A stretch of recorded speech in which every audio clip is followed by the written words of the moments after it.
Humanity has always looked up. We see the moon, the planets, and the distant glittering stars, and we wonder what is out there. Can we go? This deep primal curiosity is woven into our DNA. It's what drove our ancestors to cross oceans and explore continents. Now that same spirit is pushing us toward the final frontier, space. The cosmos beckons, a vast and silent ocean of mystery and possibility. Our journey to the stars is not just a dream, it's the next logical step in our collective human adventure, a quest to understand our place in the universe. To travel the cosmic seas we need a ship, but not just any ship. The distances are immense and the challenges are unlike anything we have ever faced on Earth. We need new materials, new ideas, and new ways of thinking. For centuries we have relied on burning massive amounts of fuel just to escape the pull of our own planet. This method is violent, expensive, and inefficient. It's like trying to cross the Pacific Ocean in a rowboat powered by firecrackers. There has to be a better way, a more elegant solution to connect us with the cosmos. The answer might lie in something almost invisibly small, something so tiny it defies our everyday sense of scale. So, what is a nanotube? Let's shrink down, way down. Imagine a single sheet of carbon atoms arranged in a perfect honeycomb pattern, like chicken wire. This sheet is called graphene. Now take that sheet and roll it up into a seamless cylinder. That's it. You've just made a carbon nanotube. It is a simple structure, elegant in its design, but its simplicity hides an incredible secret. The bonds between these carbon atoms are among the strongest known in nature, creating a material with almost magical properties. How small are we talking? Let's try to get a sense of the scale. A single nanotube is about 50,000 times thinner than a human hair. If you were to scale up a nanotube to the width of a garden hose, a single human hair would look like a giant redwood tree, miles wide. What makes them so strong? It all comes down to those carbon-carbon bonds. They are what chemists call covalent bonds, where atoms share electrons. This sharing creates an incredibly stable and powerful connection. Think of it like a team of people holding hands in a circle. It's very difficult to pull them apart. A nanotube is a lattice of billions of these connections, all working together in perfect harmony. This atomic perfection means there are almost no weak points, no cracks or defects where a fracture can start. But strength is only part of the story. Nanotubes are also incredibly lightweight. A cable made of carbon nanotubes would be many times stronger than a steel cable of the same size, but it would weigh only a fraction as much. They also have amazing electrical and thermal properties. They can conduct electricity better than copper and dissipate heat with remarkable efficiency. How do we apply this incredible material to the challenge of space travel? The first and most obvious use is in building the spacecraft themselves. Rockets are, at their core, a battle against gravity. Every single gram of mass you add to a rocket requires more fuel to lift it. This is the brutal tyranny of the rocket equation. Making rockets lighter is therefore the holy grail of aerospace engineering. By replacing traditional materials like aluminum and titanium alloys with carbon nanotube composites, we can slash the weight of a spacecraft's structure. A lighter ship means you can carry more fuel, more scientific instruments, or more astronauts. Or you could reach higher speeds with the same amount of fuel, cutting down travel times to Mars or the outer planets. Imagine a rocket frame that is just as strong as today's but weighs half as much. This isn't a small improvement, it's a game changer. It opens up mission possibilities that are currently impossible. Beyond the frame, nanotubes can protect our ships and astronauts. Space is a hostile environment, filled with dangerous radiation.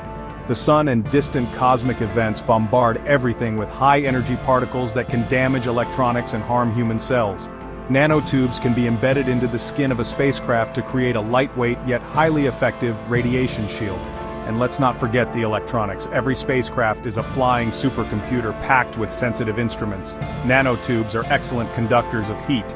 They can be used to create highly efficient cooling systems, pulling heat away from critical components and preventing them from overheating in the vacuum of space. They can also be used to create stronger, lighter, and more efficient wiring. From the hull of the ship to its electronic nervous system, nanotubes offer a way to make every part of a spacecraft better, stronger, and more resilient for the long voyage ahead. The biggest hurdle in space exploration has always been escaping Earth itself. We spend more than 90% of a rocket's energy just getting to orbit. But what if we didn't need rockets at all? What if we could just ride an elevator into space? This is the concept of the space elevator, an idea that has been a staple of science fiction for over a century. It sounds impossible, like something from a fantasy novel.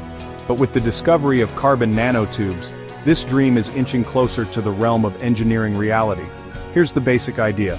You start with a massive anchor on the Earth's surface, right on the equator.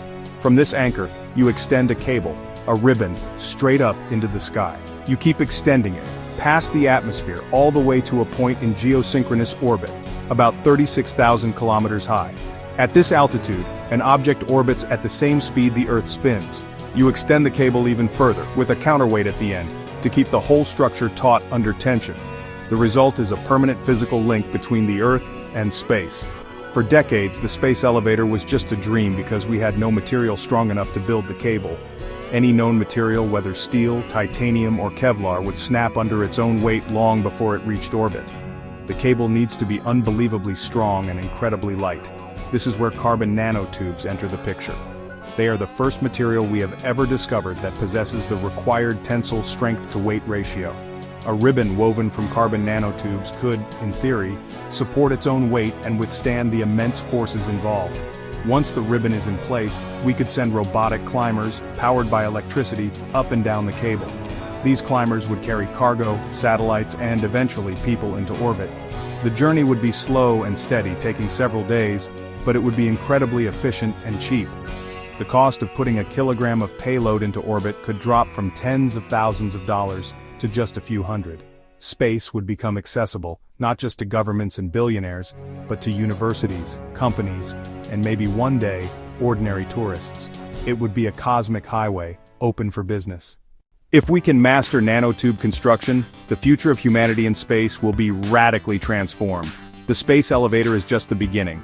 Once we have a cheap and reliable way to get materials into orbit, we can start building on a scale we can only dream of today. Imagine vast solar power stations in orbit, beaming clean energy down to Earth. Think of giant space telescopes with mirrors kilometers wide, capable of seeing the atmospheres of planets around other stars. We could build true cities in space, self-sustaining habitats for thousands of people. These structures themselves would be built from carbon sourced from asteroids or the moon, woven into nanotubes by automated factories in orbit. We would be living in a solar system where resources are not limited to what we can blast off our planet's surface. We would become a true spacefaring civilization, with a permanent and growing presence beyond our home world. The solar system would become our backyard, a place to live, work, and explore. Our perspective would shift from being earthbound to being cosmic citizens. This future isn't guaranteed. There are immense engineering challenges to overcome. We still need to learn how to manufacture nanotubes into long, perfect cables, and how to deploy such a massive structure in space. But the path is there. The science is sound. What we need now is the vision and the will to pursue it. Just as the invention of steel and concrete enabled the skyscrapers and bridges of the 20th century, nanotubes could enable the megastructures of the 21st and 22nd centuries. The universe is waiting for us. Its wonders are out there, scattered among the planets and the stars. For all of human history, we have been stuck at the bottom of a deep gravity well, only able to peek out. Nanotubes offer us a ladder. They give us a way to climb out of our cradle and take our first real steps into the cosmos. The journey will be long and difficult, but the destination is nothing less than the universe itself. And it all starts with a simple, elegant, and impossibly strong tube of carbon atoms.